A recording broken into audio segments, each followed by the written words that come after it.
నిలబడి అబద్ధం చెప్పలేనే నా అద్దం అంటే నువ్వే మరి ఈ నిజం దాచలేనే ఆ అద్దం ముందు నిలబడి అబద్ధం చెప్పలేనే నా అద్దం అంటే నువ్వే మరి ఈ నిజం దాచలేనే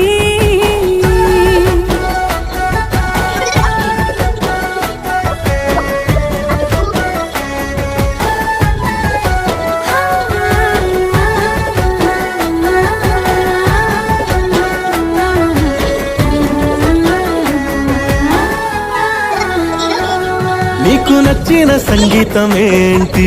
చెప్పుల సవ్వడి నువ్వు మెచ్చిన నగలు ఏంటి వంపున ముద్దు తడి నీకిష్టమైన చోటు ఏంటి అది చల్లని